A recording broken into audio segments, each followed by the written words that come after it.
a defabricated solar-powered garden shed in Rockland County, New York, USA.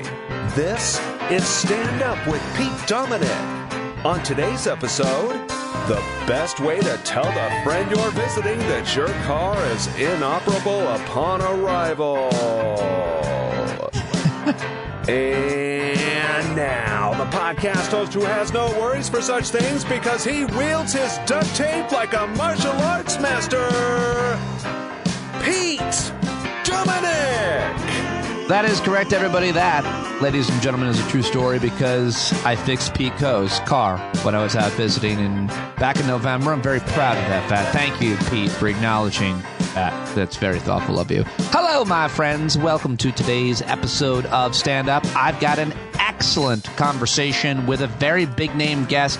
Comedian Greg Fitzsimmons joins me here on the podcast for the first time ever. That conversation begins about 30 minutes in. But before that, a few news things I want to share with you, and then we got some good news. Odessa Son, my intern, joins me for some good news, and that'll be fun as always. Just a reminder, I have no ads on this show. I can't do it without your paid subscription, and I haven't gotten one in like a week. So sign up now, and I'll give you a nice shout-out. StandUpWithPete.com right now. And thanks to subscribers like Jason Moe and Mark Lawler and Mindy Cunningham, you guys are the best. Now let's get to that news. Lots to talk about in today's news. I feel like the biggest story yesterday was the following. I'll just read a few different headlines on the same story. From Rolling Stone, Rupert Murdoch admits Fox News pushed election lies. Axios, Rupert Murdoch admits Fox News hosts peddled election lies. CNBC, Rupert Murdoch says some Fox News anchors endorsed false election fraud claims in Dominion case. ABC News, Rupert Murdoch says Fox hosts endorsed election claims.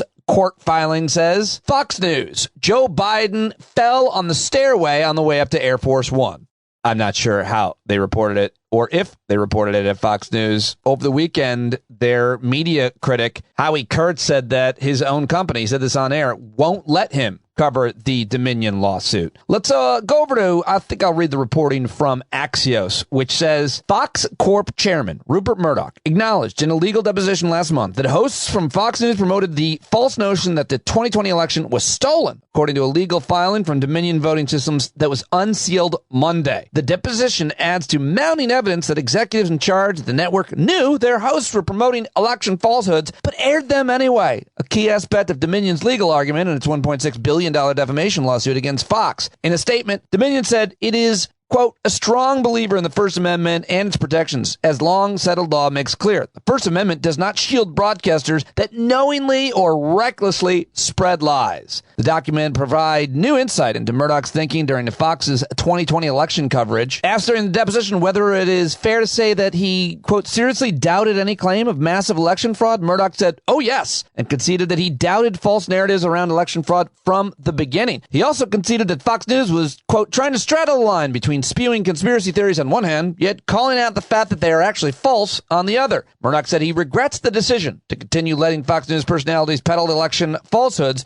He said, I would have liked us to be stronger in denouncing it in hindsight. Filing shows that Fox News executives, Fox Chief's legal and policy officer were aware that hosts were broadcasting falsehoods. At one point during the deposition, their chief legal and policy officer, Viet Din, conceded that Fox had an obligation to prevent and correct falsehoods, known falsehoods, already the election. And the unsealed filing also provides new details about Murdoch's involvement with Fox News' editorial strategy and the Trump campaign. And listen to this one. According to documents, Rupert Murdoch provided former President Trump's son-in-law and senior advisor, Jared Kushner, with Fox confidential information about Biden's ads along with debate strategy, but wouldn't help the Trump campaign on election night when Fox News became the first network to declare that President Biden had won Arizona.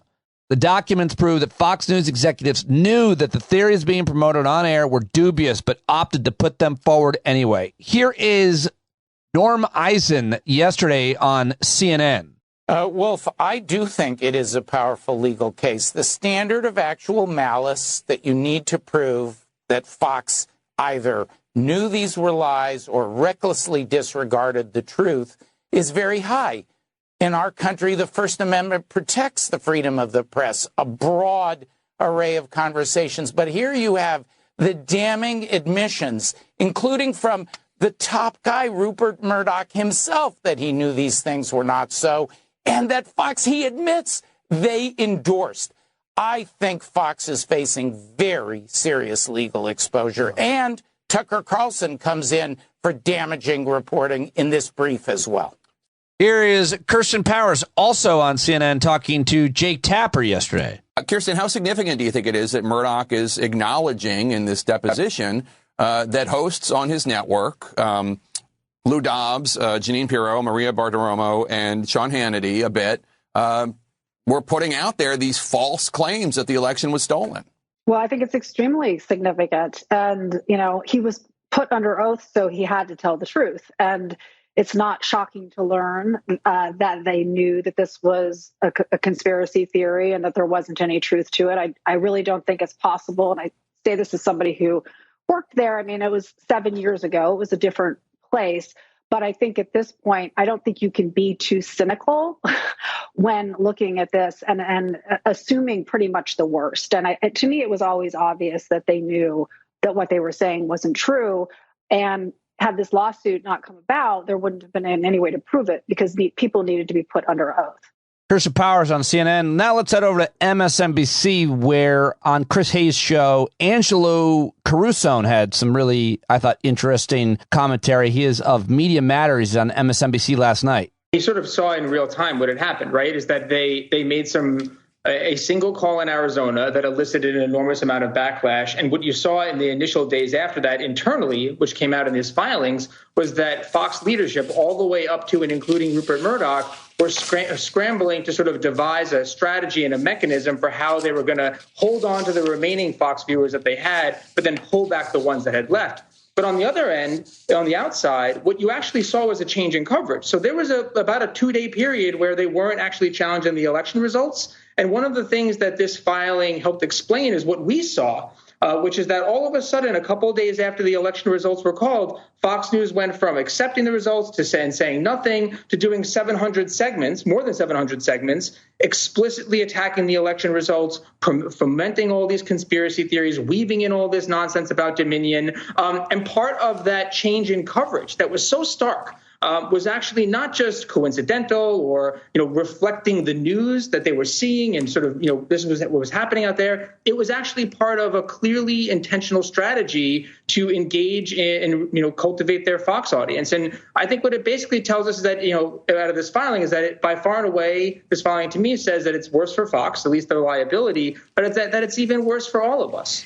All right, well, that's a pretty big news story, of course. That was a big one yesterday. I wanted to give you some context on that. I thought that was pretty helpful to hear and see all those things myself. That's what I do. It's like a clip show. I gather news all day, and I throw it in this brief news segment at the top. You shouldn't be dropping the news into your veins like an IV. I've said that before, but I like to make this podcast daily and relevant. I'm paying attention to all these things, so I just pull a few clips. I give you some context. We get to my guest. That's what we're doing here every day, is we're trying to understand what the hell is going on this journey that we are on together we call life. And so the other big news story that I think is continuing to unfold is this news about potential evidence, more evidence on the lab leak theory surrounding COVID. And yesterday, the spokesman, the Department of Defense, Admiral John Kirby, was out in front of the microphones at the briefing saying that the Biden administration has reached no consensus on how COVID-19 started. Here is John Kirby with some government propaganda. I mean, by the nature of it, that's what it is, his thoughts. But this sounds fair to me. What do you think? Thanks, Greg. John, on the Department of Energy's findings, the lab leak most likely caused the pandemic. How should Americans understand China's response here, saying that this is politically motivated, it's a lie, there's no science to back it, and swatting down this information? Well, I can't speak for the Chinese, and I wouldn't endeavor to do that. But just let me back up a little bit. The president made trying to find the origins of COVID a priority right when he came into office. And he's got a whole of government effort designed to do that. There is not a consensus right now in the U.S. government about exactly how COVID started. There is just not an intelligence community consensus. And I would add that one of the things the president did was he's the one who tasked the national labs, which report up through the Department of Energy, to study this as well. So it wasn't just an effort that was confined to the intelligence community. That work is still ongoing.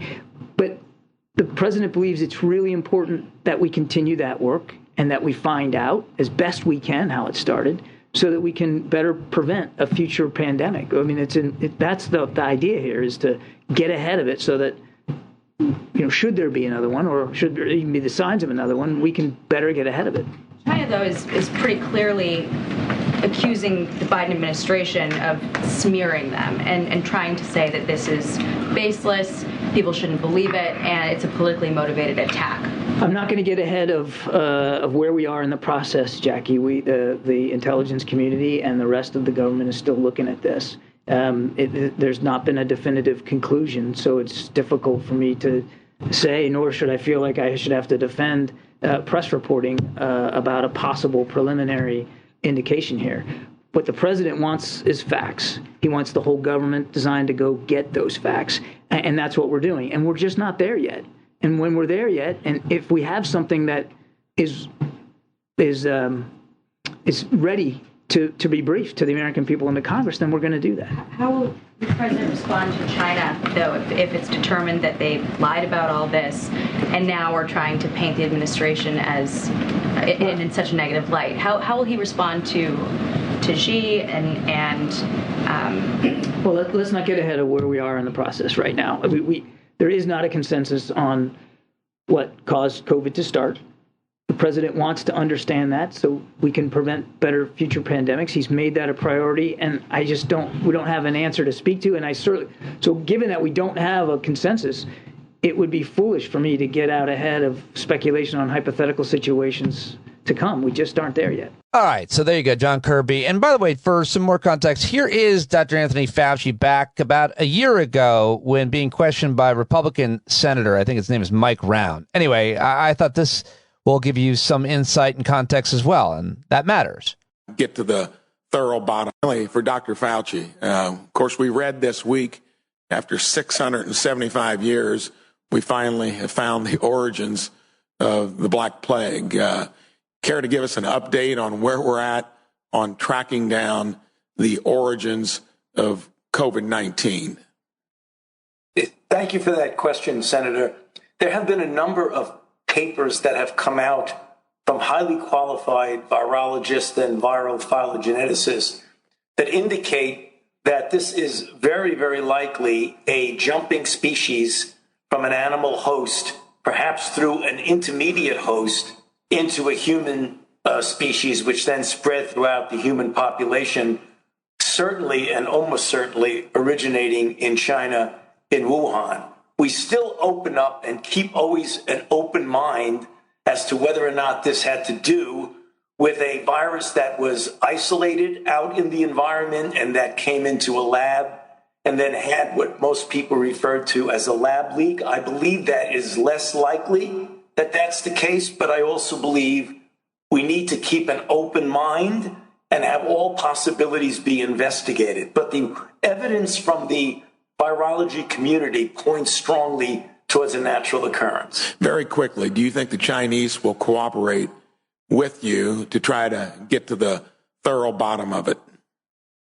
Senator, I certainly hope so, because we're not going to get an answer that's a definitive answer. I mean, even if they do cooperate, we may not do that. But certainly, for example, if we want to continue surveillance among bat populations and other wild animals that might serve as an intermediary host, as well as understanding what was going on in some of their laboratories, I believe it's essential to have cooperation and collaboration with the Chinese. Thank you. Thank you. All right, there you go. That's Fauci with the senator. Now here is Fauci on Meet the Press about a year ago as well. I don't know where I got this audio, but this is Chuck Todd asking him about where he is on the lab leak theory. He says he has an open mind. Sorry about the audio. Where are you on this now? I mean, everybody's always curious. Where is Fauci on the lab leak thing? I have a completely open mind about that, despite people saying that I don't. I have a totally open mind about that. All right, so we'll talk more about the lab leak theory, hopefully Thursday night. I want to hear from listeners. Email me, standupwithpete@gmail.com. If you have any thoughts, sources, ideas about that and why it matters. One more clip I wanted to play for you. This is Bryan Cranston, the actor, talking to Chris Wallace. I think doing a really, really great job. Well, I don't even know that this needs setup. Here it is. You got into a tussle recently with Bill Maher about critical race theory and wokeness. When you look at the political discourse in our country today and the role that media plays in it, what do you think? It's difficult to try to find truly unbiased reporting, news that really is straight shooters. You know, this conversation I had with Bill, we're talking about critical race theory, and I think it's imperative that it's taught, that we look at our history much the same, I think, that Germany has looked at their history in involvement in the wars, that the 1 and 2, and embrace it and say, this is where we went wrong. This is how it went wrong. When I see the Make America Great Again, my comment is, do you accept that could possibly be construed as a racist remark? And most people, a lot of people go, how could that be racist? Make America great again? I said, so just ask yourself from an African-American experience, when was it ever great in America for the African-American? When was it great? So if you're making it great again, it's not including them. There he is, Bryan Cranston, a very respected actor. And I've interviewed him a couple times years ago. And I just have always admired him. And now I admire him that much more. That's brave. It's articulate. He's well read. He's well spoken. He's passionate. He understands history. He's been in a whole bunch of films depicting our American history, playing Lyndon Johnson, and he also played him on Broadway. I really admire that guy, and I thought he nailed it, and I wanted to share that. Okay, well, moving on, let's get now to time for some good news, everybody. I've asked our intern, Odessa San, who is a sophomore at University of Wisconsin, Whitewater, to join us. This is a segment she's producing and sharing. Time for some good news. Let's check in with Odessa. All right, there she is. I've got her. Hi, Odessa. Hey, Pete. I just want to let you know I am a junior now. I know we've talked about this a couple what did times. I say? I don't expect you to remember, but I thought maybe I'm this so time. sorry. I insulted you. I said you were a sophomore, that's insulting. I'm an upperclassman now. I want the status. I want the You've got it. of And I'm sorry. I'm going to write that down. I'm going to put it right in front of me. Odessa is a junior. My sincerest apologies, Odessa. I'm sorry. Thank you for correcting me, though. It's totally okay. Any other but corrections? The other thing I wanted to mention was you forgot the applause during the Maddie C's interview. I don't think you can do that. Yes, no, that was a mistake. A lot of listeners told me, and thank you to everybody. Everybody should send me any issues, anything technically missing, any flaws. I produced the whole show, I edited it late at night, and sometimes things get lost. And I'm so sorry to Matt and everybody who had to endure that. Thank you for reminding me of that. Second correction. Anything else at all? Well, the first good news of the night is my mom became a subscriber and she loves the show. Yes. Very exciting. And Mama-san. However, there's always a however behind the good news, right? I know. She only has one complaint, which is you forgot her vitamin C picture. You haven't posted it yet. And being that her daughter she sent me a vitamin N picture. You just said vitamin C, which is hilarious. Made it sound like your mom thought I had a vitamin deficiency. Odessa, I sent Pete some vitamin C. I hope that's not too, not too intrusive. He sounded weak. He sounded low on vitamin C, but no, vitamin N. Yes, she did send me a picture of your golden retriever, I think it is. The yellow lab. Yes. English yellow lab. That passed away. Yes. a year ago. Yeah. Your very special friend. His name was Marley. Yeah, he was my best friend. We had the same birthday. So this was the first birthday last week that I have spent without him. He was 15. Oh, so I'm so sorry. But I will get that posted for tomorrow's show. Tell Mom I'm so happy she's a subscriber. And I will get her Vitamin N, which features Marley, on your huge plot of land there in Wisconsin, which hope to someday visit and camp under the stars also, of. We should edit the vitamin C and N out. That was my bad. No, that stays in. That stays in. That was very funny. I'm keeping that in. I hope your mom's okay with it. So that'd be so funny if your mom just starts sending supplements my way. So the other thing is, I do want to give you an update. Well, you know this already. I'm not going to surprise you, but last week you described what a hurricane shot was. You're a bartender at a college bar in your college town, and there's this ridiculous thing that young people are doing where they order a shot. It's called a hurricane shot, and you hit them. They take a shot. You then throw water in their face, and then you smack them across the face. Yes, that's indeed a hurricane shot. And it's probably one of the most popular and most expensive at, I'd say, the person receiving the hurricane shot. It's probably the most expensive shot. The ridiculous idea. I don't know who came up with it, but we were talking about it on the show last week. And one of my best friends from growing up, Dave Updike, listened to the show. He sends me a video of him getting a hurricane shot, and coincidentally in Wisconsin, where he was competing in the Berkey cross-country skiing race. And that night he goes, because of you, he went to a Wisconsin backwoods bar and got a hurricane shot. My almost 50-year-old friend just gets smacked in the face by this young female bartender. And I just can't, I don't know if I'll be forever in your debt, Odessa. He sent the video. I'll share it with everybody. It's hilarious. Well, we have to show that Thursday night's hangout. Yes. I think, because you need a different perspective. You need a good variety of, because I give a hurricane shot much differently than even my coworkers. We all have a different little twist to it. Man, I fake them out a little bit, then go really hard. It's however you decide. You're the bartender in that moment. So impress me. Closed fist right in the mouth. Break his lip. Break a lip open. And be like, dude, sorry, you're going to need some more shots now to wash away that pain. What a ridiculous and horribly abusive, awful thing that your generation, whoever came up with this is a terrible person. You know what? Next time you have me on this show, I'm going to try to find the first ever hurricane shot and who it was. I'm going to do some research. Please do some deep investigative journalism and make it your part of your degree. Getting to the root of the hurricane shot, you Neanderthals out there. All right, let's get to the good news. Pete, how do you feel about self-checkouts? I don't like I like humans. If I go to a self-checkout, I guess it's tolerable if there's a human looking over my shoulder like a little league baseball coach. Just so I like the interaction, and I don't like that I feel like they replace people's jobs. Do you like them? Well, okay. So let's say you have a couple items in your hand and you have a bunch of self-checkouts open. Yeah. And are you choosing a line or the open self-checkout? I'm choosing a human if possible. Okay, I mean, I will pick the self-checkout if there's a long line for the human, but I prefer a human. What about you? I'd say it's situational. Right.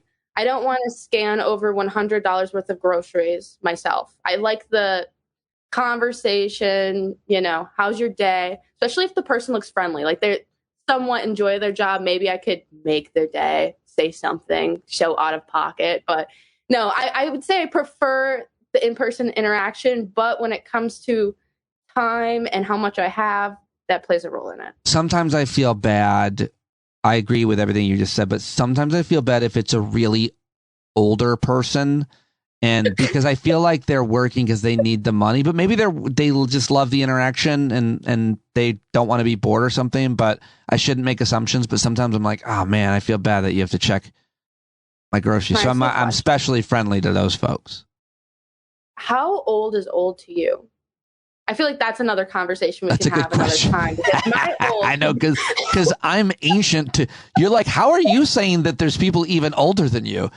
There's people that are older than you, P? Is that what you're trying? Yes, I'm only 47. Walmart What? Come on. I'm thinking of like, I don't know, like a really like older than 70, I feel is maybe. Okay.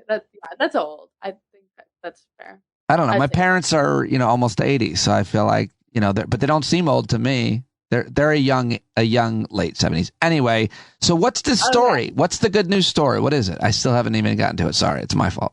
Well, major retailers reveal why it will never change self-checkout policy despite pressure from rivals Walmart and Kroger. That is a good news story. Who is the major retailer? Reveal, please. Trader Joe's. Yes.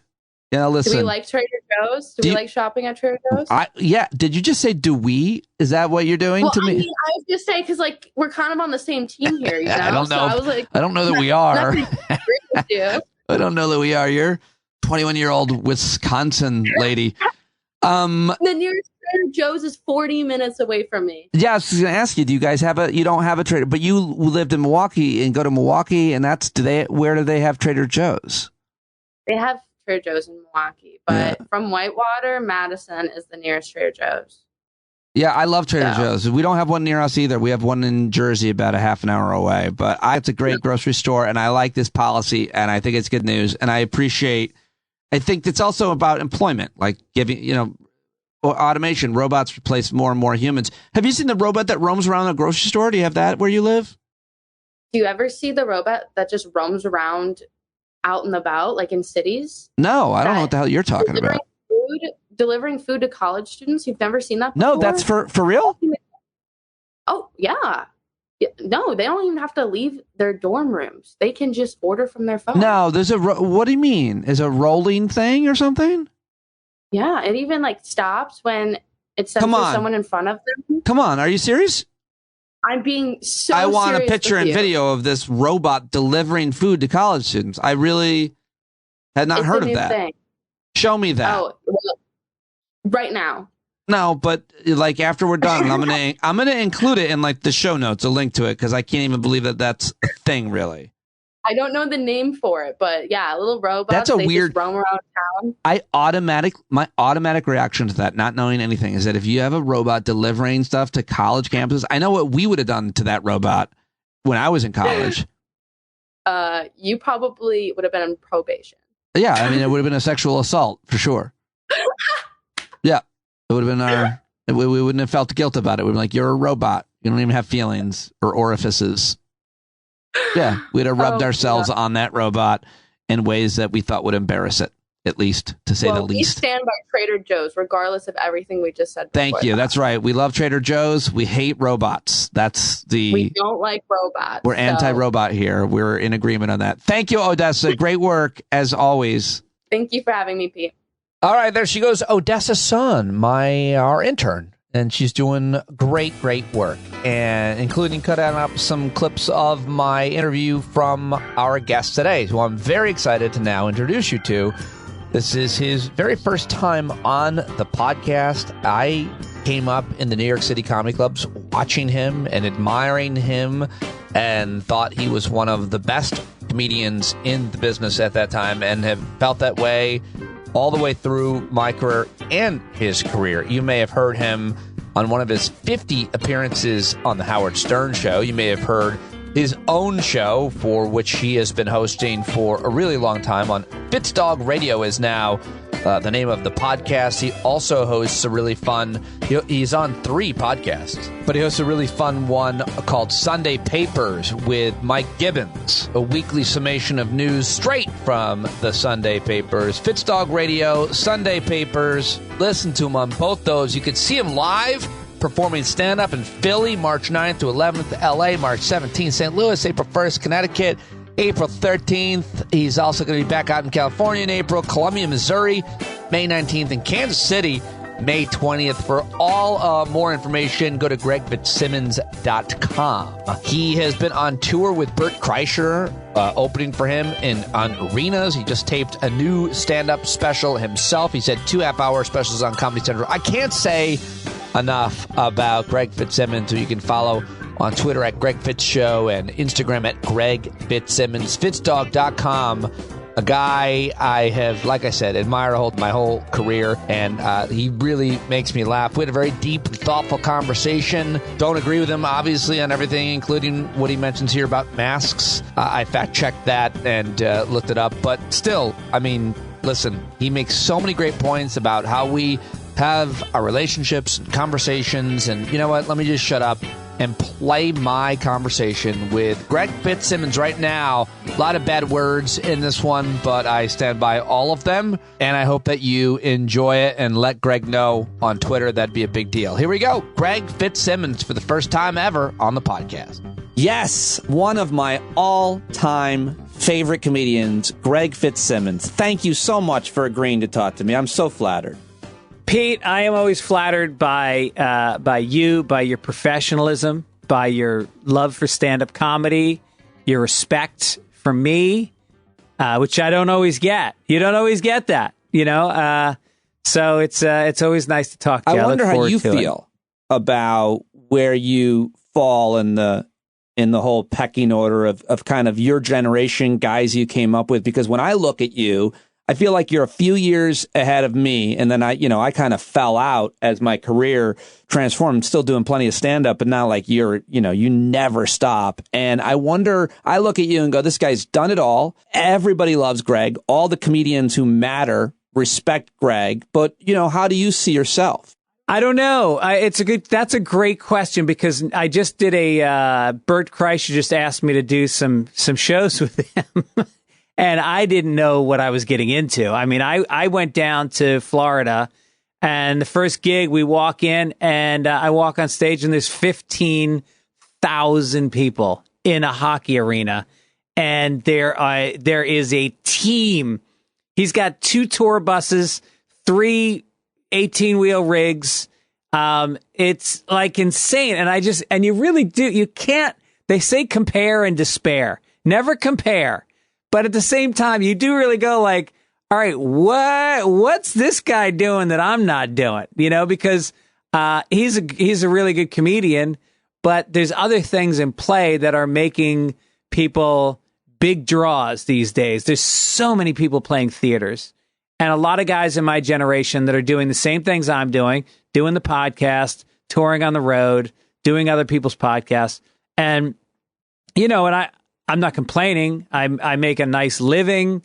I probably work as much as I want, but I'm certainly not playing big theaters.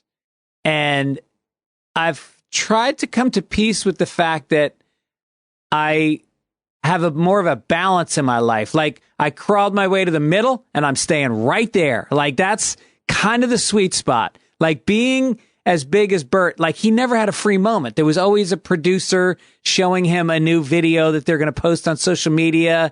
He was always like doing appearances. He was doing meet and greets. There's a lot of stuff that I wouldn't care to do. And I feel like, in the past week, I had a beautiful dinner with my wife and had a really deep feeling about how in love I am with her still, and how beautiful I still think she is. I'm going skiing with my daughter tomorrow. We went to a party at a friend's house on Saturday night and played Celebrity. I have a life. I don't work Saturday nights if I'm in town. And I sort of feel like I have to catch myself when I look online and I see somebody's video has 100,000 views and mine has, 700. And and there's a little part of you that goes like, well, what? And you just go, shut up. Just shut up. Everything's great. Everything is where I can't complain. It's so interesting to hear you put that in perspective, because everybody can kind of put their own career into perspective and comparing with others. But for me, it's just fascinating to hear you do it. I have just always looked up to you and admired you. I've always laughed at you like so hard. And one of my, favorite comedy memories is doing Nantucket Comedy Fest when both our wives were there and just hanging out. I felt like you finally looked at me as like just a cool, like normal guy. And it meant the world to me that I kind of felt like I had your approval. And I've just always to see, you know, everything that you've done. I just think, I don't know, I'm a little nervous. I just think you're one of the best. The idea that you're comparing ever to anybody else or looking around, you know, obviously you're a human. You're going to do that, especially given your talent. And looking at other people's that don't have as much, maybe wondering. But at this point, like all you have, you know, if you have a gimmick, you can go viral on TikTok overnight, I guess. Yeah, I need a gimmick. Well, first of all, thanks for the kind words. And you know, I think that it's, you know, you're similar. Like, spending that time in Nantucket and watching you, you know, go through the different phases of your career, the time you spent with Brewer, and how you took that momentum and made it your own and are doing your own thing.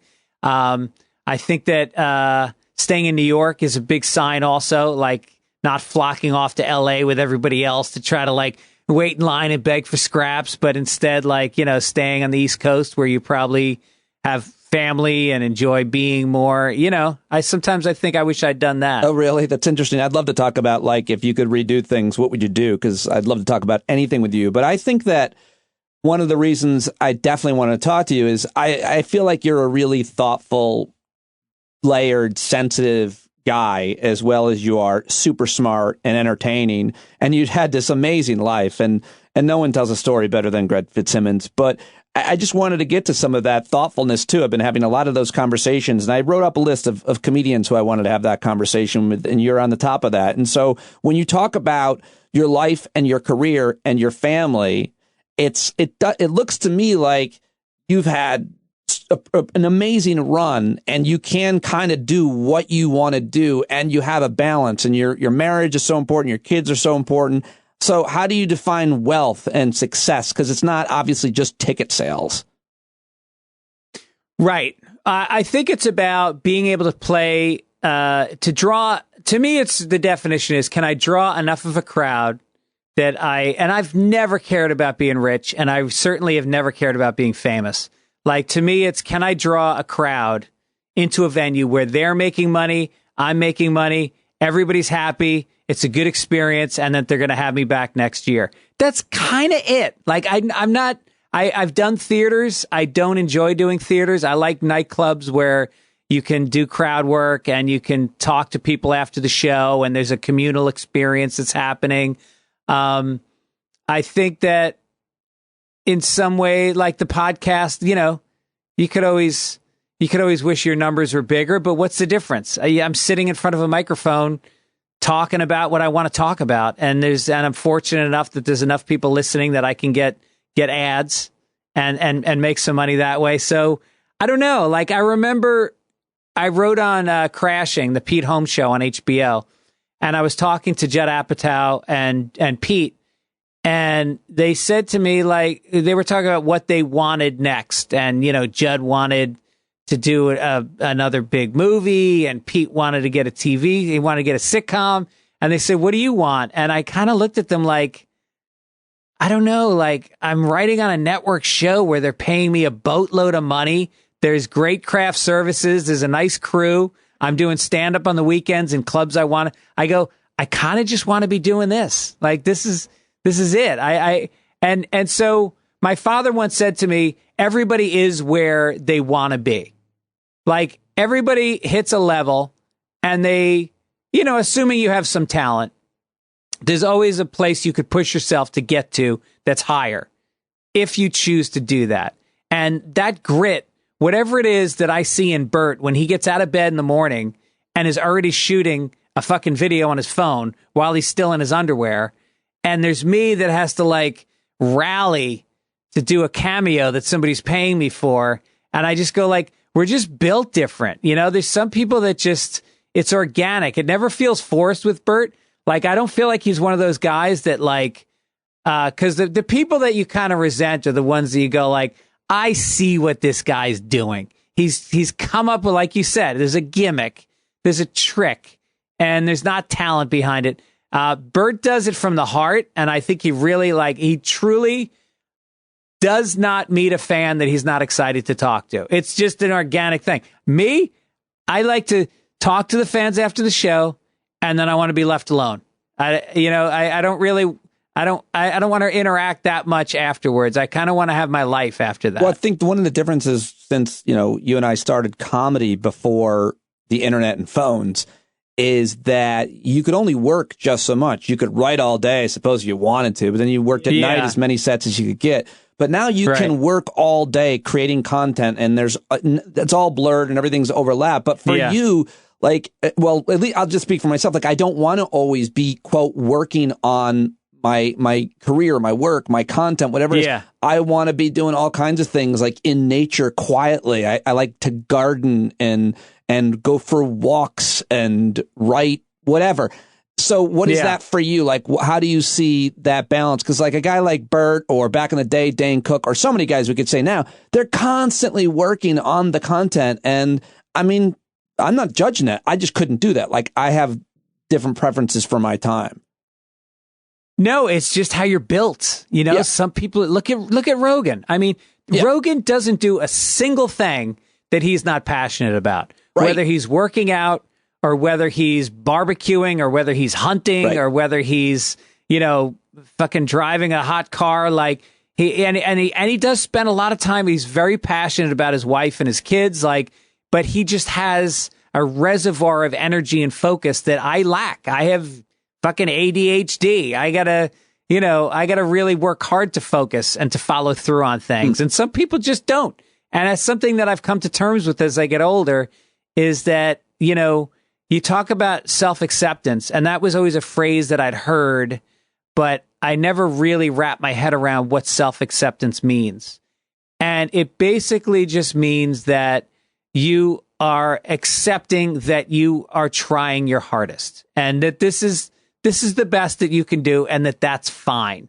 It doesn't mean that you have to look at the things that you do that are bad and go, oh no, they're fine. No, you still want to work on yourself. You still want to get better. But in the overall scheme of things, you have to be able to just look at your life and where you're at and go, you know what? It's fucking fine. You're good.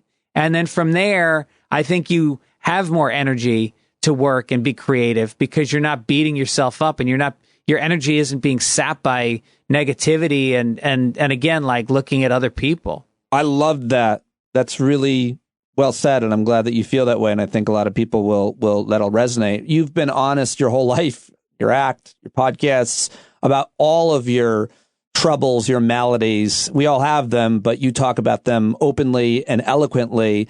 So talk a little bit about what you've dealt with in life, from drugs to depression to anxiety to ADHD to anything else. I mean, I always love hearing you talk about your childhood and your dad and everything, but you've talked about all of those things. What do you have you overcome a lot, or are some of them still daily? Daily, Pete. Got? I mean, it is. I mean, well, I was born with, my family all has depression. Both my parents had depression. My father basically drank himself to death at 52. And my mother was just somebody who always had to pull back.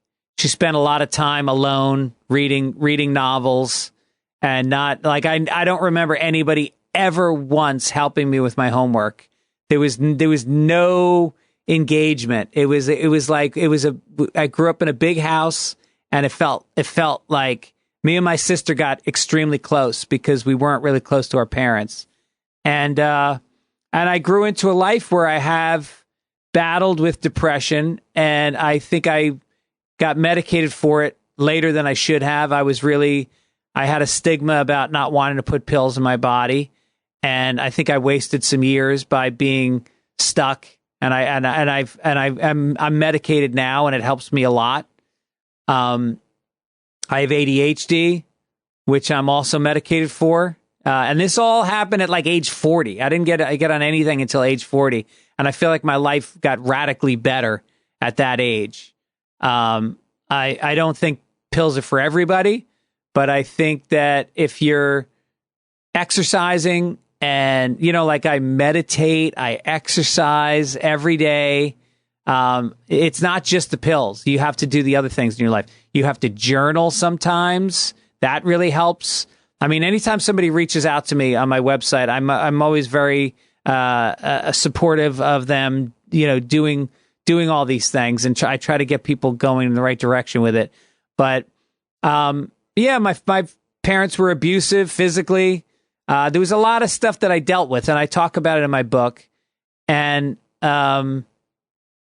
I deal with it now with my kids because, like, my daughter has depression, and she's done an amazing job battling it. She's a fucking warrior. She shows up every day, and she takes it seriously, and she doesn't, she had some rough years, and now she's 19, and I feel like she's on a really great track. I'm really proud of her. And I'm proud that I did the work in my life that allowed me to be a resource for her, because we talk really honestly about depression and how it's something that you can face. You're going to live with it. You're going to have it, but that you can have a life and also be bogged down with heaviness and lethargy and self-doubt and all the things that come with depression.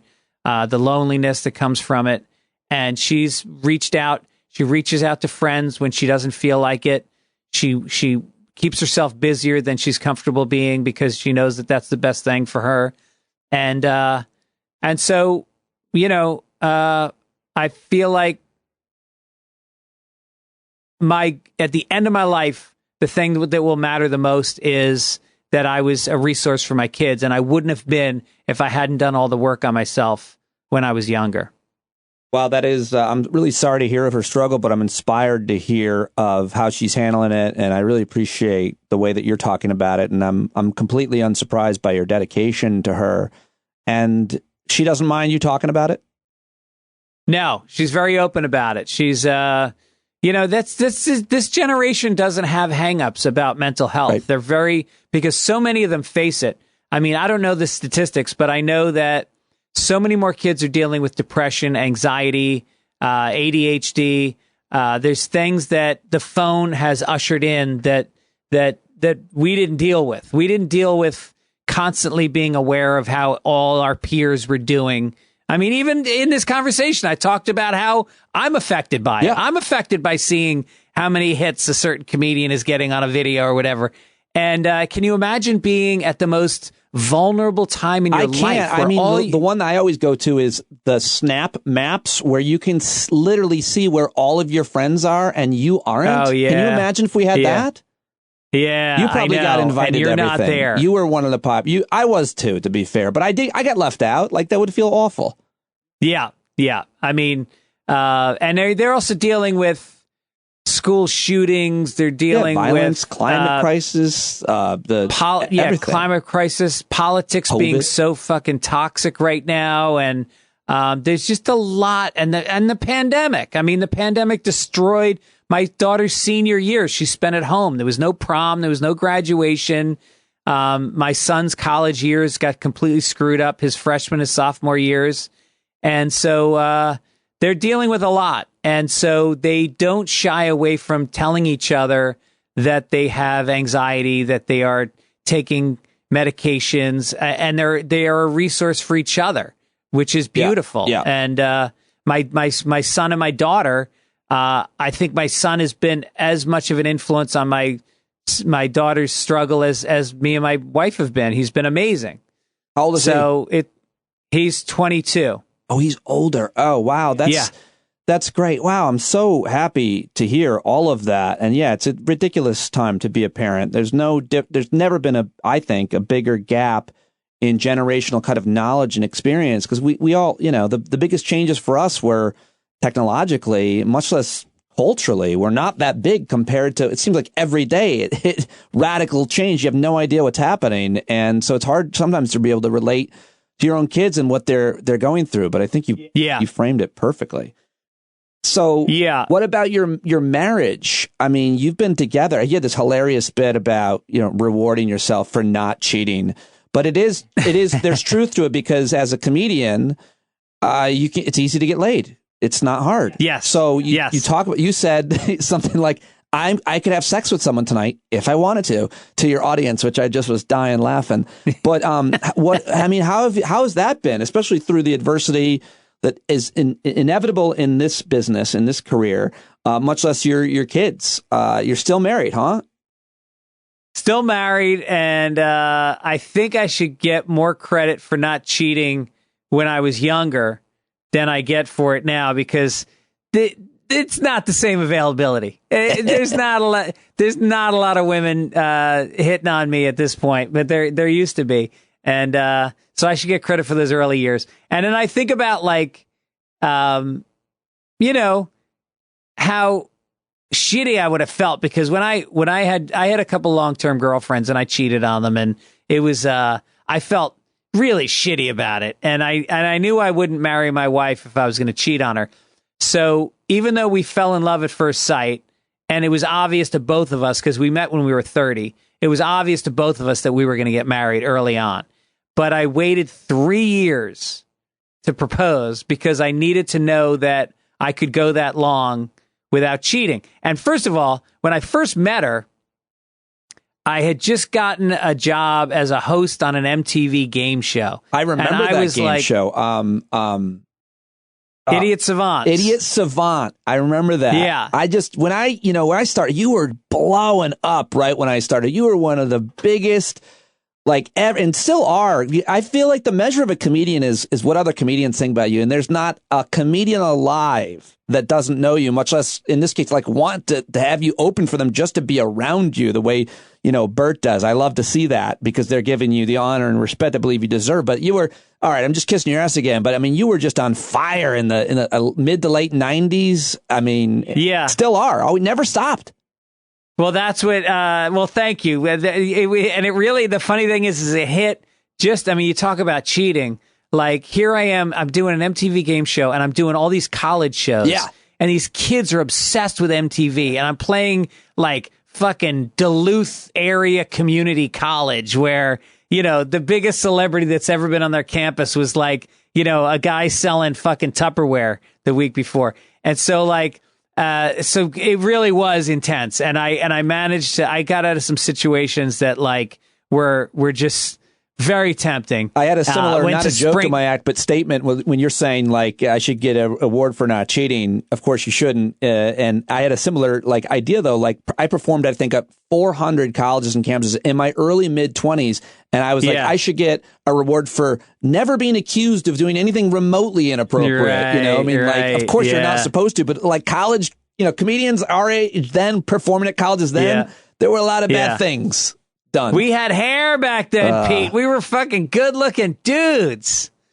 You're always, you still are. So anyway, you made it through all that, and and then I knew. I said if I can make it through that, then I think I can handle the rest. You've always been you've paid close attention to news and politics. Your dad was involved in all that stuff. You grew up without apathy to a certain extent because you grew up in New York City and around, knowing what was happening, and you still are. But it doesn't seem like you're as engaged in terms of all your podcasts. It seems like you're talking about almost everything but the Sunday Funnies. You guys cover so much, but I haven't heard as much of that. Maybe I just haven't listened. Are you purposely less open about that stuff now, or what? Am I missing it?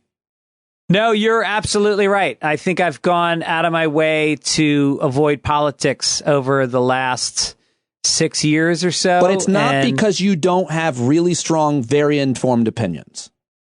Yeah, I just feel like an opinion these days is so fleeting, and it's so. It's almost like when I see somebody rail. I saw a guy yesterday on the internet railing against Priuses and how, because I drive a Prius. That'll tell you a lot about my political leanings. I drive a Prius, but I'm tired of being made to feel like I'm a pussy. Because I'm a Democrat, I'm a snowflake, and I'm gentle. It's first of all, I'm not the one that needs the gun. Yeah, I'm not so scared in my life that I need the right to carry a firearm. What the fuck? For what? What if they invade your house? Then I'll die.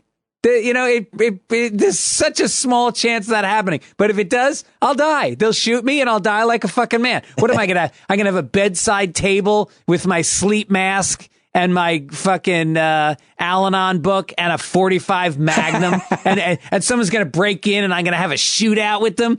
I'm gonna go down into a crouch like fucking Butch Cassidy and shoot it out. Just let me die. I mean, maybe because I have depression. Sometimes I feel like I don't care about dying as much as the average person, so I just feel like, all right, just come shoot me. I think it's less. It's probably less about that and more about the kind of ego, I guess. You're not going to beat me in my house. Yeah. Right. Well, no one's coming into your house, like you just said. Yeah, nobody cares about your shitty house. And why is it that, as we've described in this show, I'm very lucky. I have a very nice life put together. Meanwhile, this guy with the gun, he's living in his mother's basement. He works at fucking Walmart. He's got no girlfriend. And he's fighting for his life?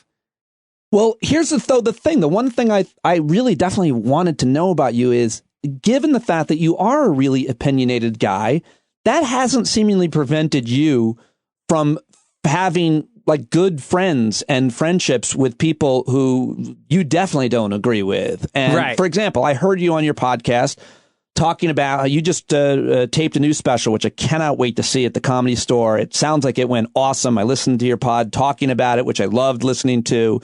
And I was walking my dog, just like many other listeners email you and say that they are. And you said that Tim Dillon came to your show. And I'm like, I don't know Tim Dillon, but I know I don't like a lot of what he says and thinks. I know he hangs out with Alex Jones. And I used to be really friendly with Rogan. I did his show. He was really nice to me and generous and always has been. But I don't know if I could do it today. But you don't seem to have that doesn't get in the way, or even I don't even know about this, but every comic, and you're probably friends with some of them who have done some pretty bad stuff or at least been accused of. Does any of that stuff stand in the way of you having a normal relationship, or has it ever? I hope it never does. I mean, I still have Nick DiPaolo on my podcast. I think Nick DiPaolo is one of the funniest comedians I've ever seen, and I really like him, and he's crazy, and I don't agree with any of his politics, but he comes on my show and politics just doesn't come up. I feel like, it's a facet of your personality, and if it overshadows everything about you, that's a failure on your end. I think that there's a place to care about politics, but I think it can also be something that people wear like a badge. They can maybe over-identify, and that's when you see people where you can just check off the list of conservative or liberal, that you feel the same way about every single topic. And I find that when I talk to somebody like Rogan, that he's all over the place. He believes socially he can be very liberal. I think obviously he just got paid $100 million, and that may affect fiscally. He might become a little more conservative based on that. I get that. I would probably be the same way. I don't find anything that these guys hold as being hateful towards individuals. I think that there's some of this LGBTQ stuff that comes up. It's it's not. I don't see any of the comics that I'm good friends with attacking people for being gay, for instance. Whether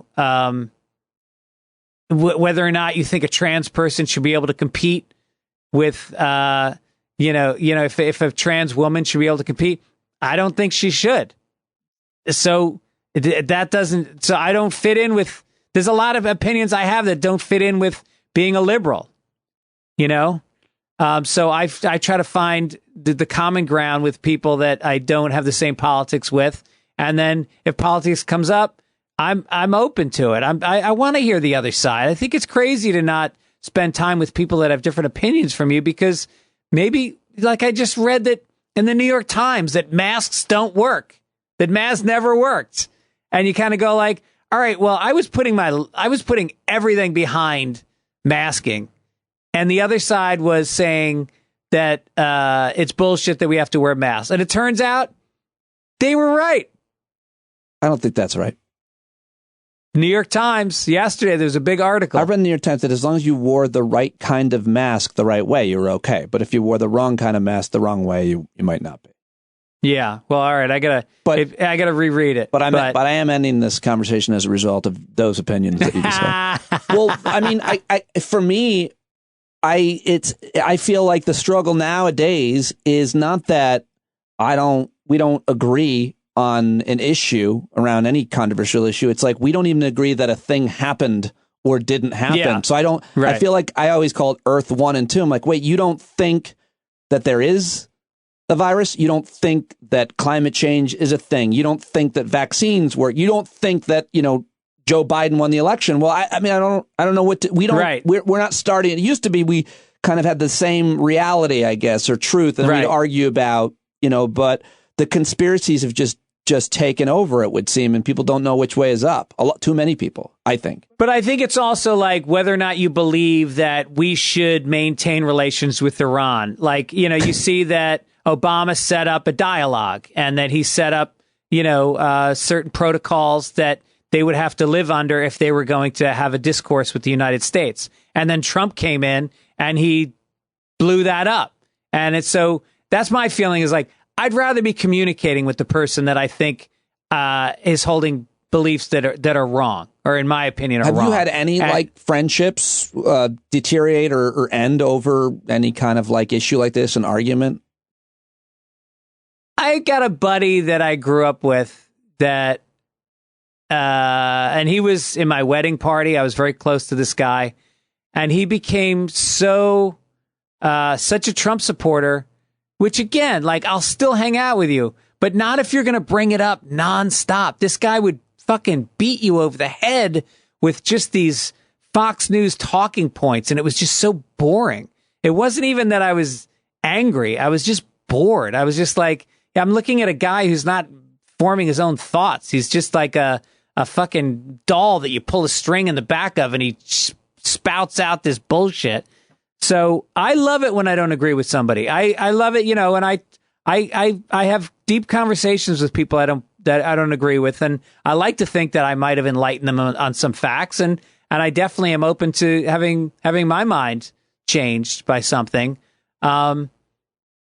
It's sad. It really is. I mean, it makes me want to give up sometimes.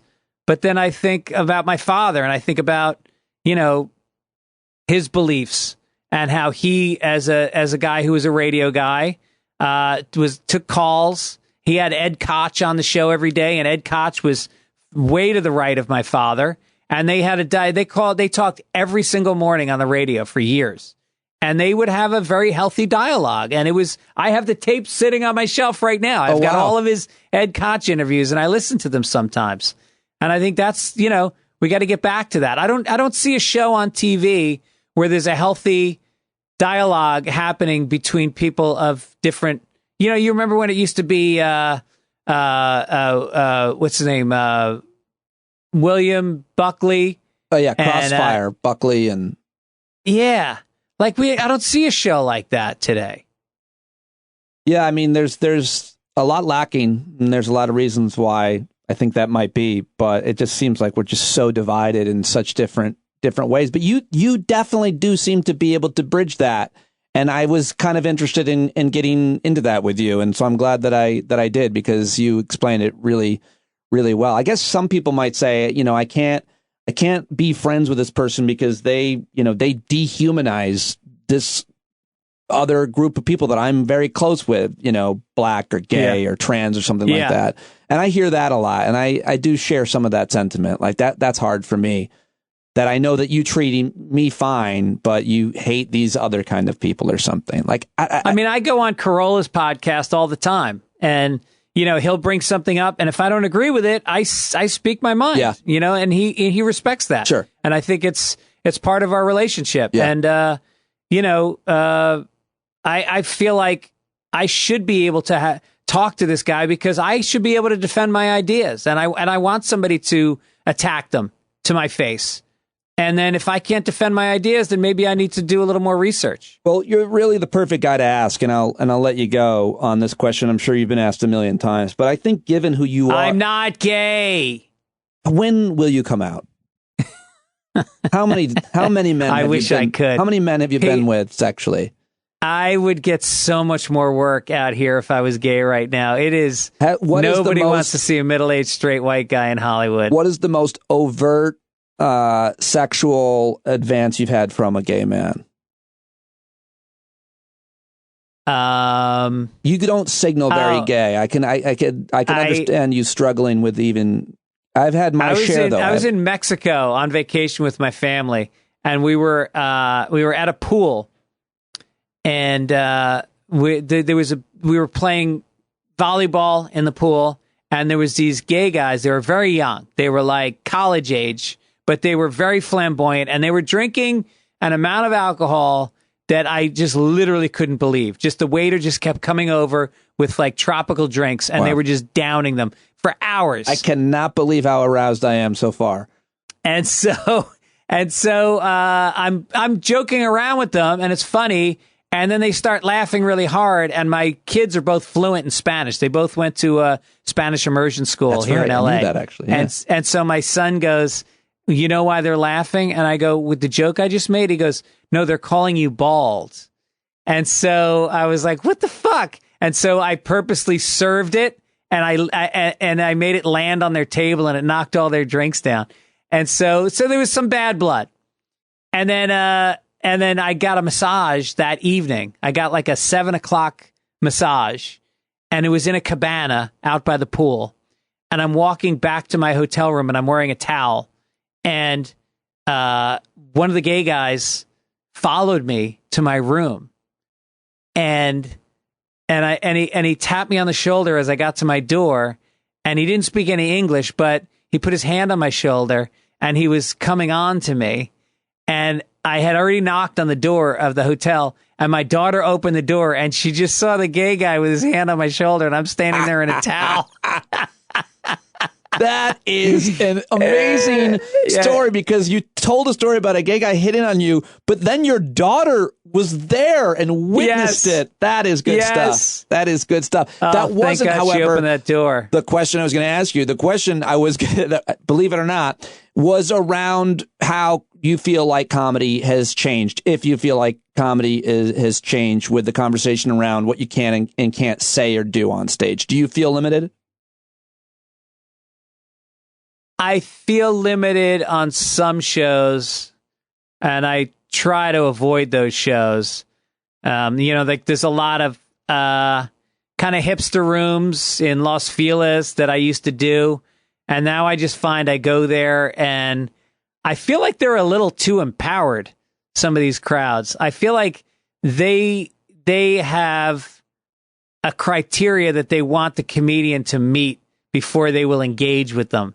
And I feel like I don't look like somebody that they're going to embrace, and that works against me. But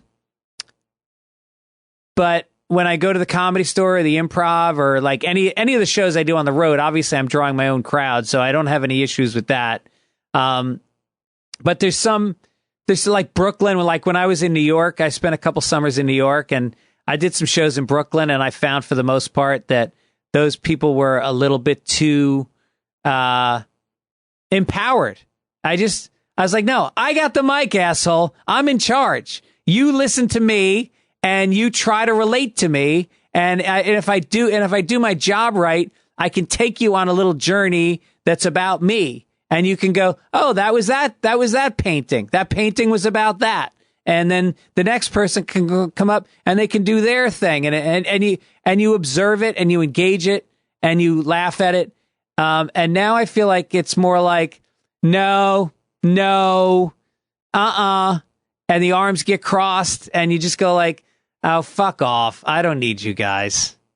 Well done. Well said. That you really painted. I know exactly, I think, what you're talking about there. But do you remember, I probably tell you the story every time I talk to you, and I talk to you about once a decade, and I hope that changes. But you did what I thought was the cockiest thing I've ever seen a comedian do at Stand Up New York. Do you remember that story? Or no? You were on stage one night at Stand Up New York, and like I said, it was like you were one of the top comedians, coming up. at that time. And I would be there, that club specifically, almost every night, just watching you and Attell and Judy Gold and whoever else was on stage, Louie. And you were killing, great crowd. And some lady said something really rude, yelled out at you, and you called her a cunt. And you lost everybody in the audience. Everybody, you turned the whole audience really, you were really like mean, heart-spirited. Yeah. And you turned the whole audience. For about 5 minutes, they just hated you. And then you won them all back and ended up killing. And you came off stage, and I think you knew that I was a comic. I don't think you knew anything about me, but like enough that you would talk to me. And I was like, hey, man, like, why did you do that? And I'll never forget it. You're like, sometimes comedy's too easy and you need to make it harder. And I was like, what? I think I learned that from watching Attell. And then you Attell walked was out, famous for in that. my head, like, epic music played. I was like, that might be the greatest gunslinger I've ever seen. Like this, I just will never forget that. And I asked you, why did you do that? And you were just like, hey, man, sometimes it's too easy up there. That's hilarious. And I want to be like, does it have anything to do with anger issues? And you're like, maybe a little of that also. Yeah. No, that is the fun part about comedy, is that sometimes, especially at a club, remember stand-up in New York, how good it was in those days? It was the best, yeah. I mean, it was just stocked with people that were laughing their asses off. And it was never like, people were like, oh, did you not want to follow Attell? It's like, no, you could follow anybody back then. I followed because Robin Williams there and did great. Did you really? Yeah, I'll never forget it. I had the best line. I was like, Robin Williams up there and I'm up next.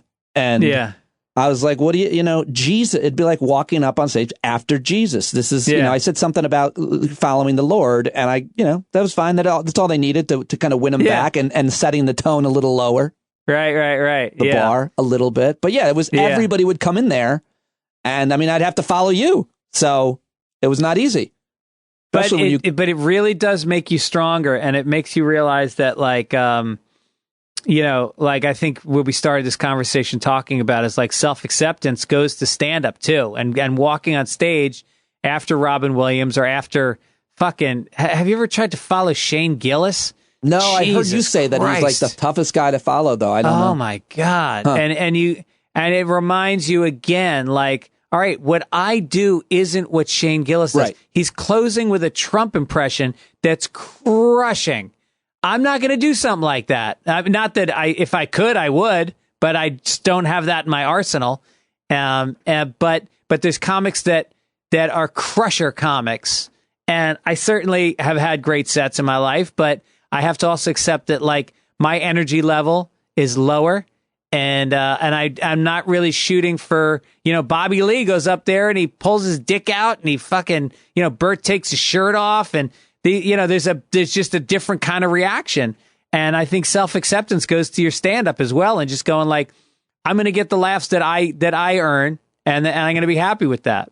Does he really pull his dick out on stage? Like now? Like, yeah, he not anymore. He used to for a long time. I was going to say, like, although I heard you talking about like being on tour with Bert and like guys like get naked, it was really interesting because like there's a crew filming it and there's women that work on the crew, and you said that they tell them ahead of time, like, and the women basically were like, as long as it's like in the name of comedy, we're fine with it. And that's I thought that was such a really fascinating an important differentiation to kind of have out there. Yeah, there's a big difference between like running naked in the snow as a bit to make people laugh and privately taking your dick out or any other kind of Right. Yeah, let's bring back nudity in 2023.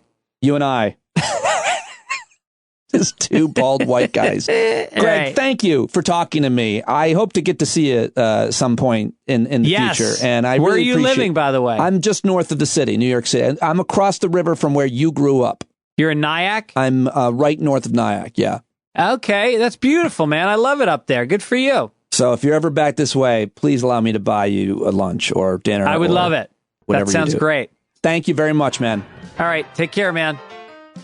How about it, everybody? Greg Fitzsimmons, what did you think of that conversation? I've been talking to comedians almost every week here on the show, mostly dudes. I'll try to get some ladies on, but I like these conversations with men about their man issues, and Fitzsimmons is sensitive and smart and vulnerable and funny, and that was great. I hope that you liked it. Let him know that you heard him here on the show. That'll mean a lot to me, that he feels heard. That's a big deal. So go tweet at him, look him up, email him for God's sake, whatever. Please let him know that you heard him here on the show. And that's all I've got for you on today. I am looking forward to tomorrow, where I'll be talking to Dave Rothkopf, and I'm sure probably somebody else. I think I'm going to be talking to Peter Hotez tomorrow, Dr. Peter Hotez, and maybe Tim Wise. I'm not sure. Who would you like to hear me reach out to? Let me know. standupwithpete@gmail.com for all your stand-up needs. All right, folks, please sign up for a subscription if you haven't already. Standupwithpete.com, patreon.com/Pete Dominic. And here is John Carroll, singer, songwriter, Emmy Award winner. See him live coming up Friday, May 19th in East Hampton, Massachusetts. I'm going to try to make it to that one. I hope to see you there. And go buy the song, johncarroll.org. Stand up. Talk to you tomorrow, folks.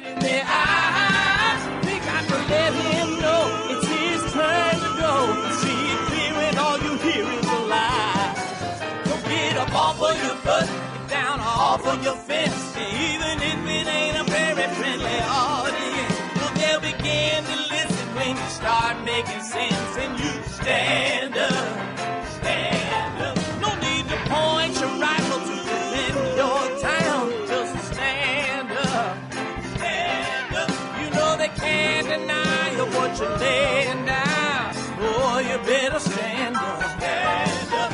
Show your face of every color, yellow, black, red, and brown. This is the place where every lost child will finally be found. There's only one thing to do before we stand our ground, and that's stand up, stand up. Well, the founding fathers saw a land for all. They had to stand up, they had to stand up. They had a keen imagination for a crystal ball, drawing all the plans of stand up. But all they had to go on was the time they were in, with other causes for laws, and since they weren't even sin, they knew that change was gonna come before the change could begin. They had to stand up. All right, they had to stand up. We got to stand up. We got to look the devil square in the eye. We gotta let him know it's his time to go, and make it clear when all we hear is a lie. Where the money all went, it'll be the cost of freedom that'll go unspent. You can see him flee the scene of that experiment if you stand up.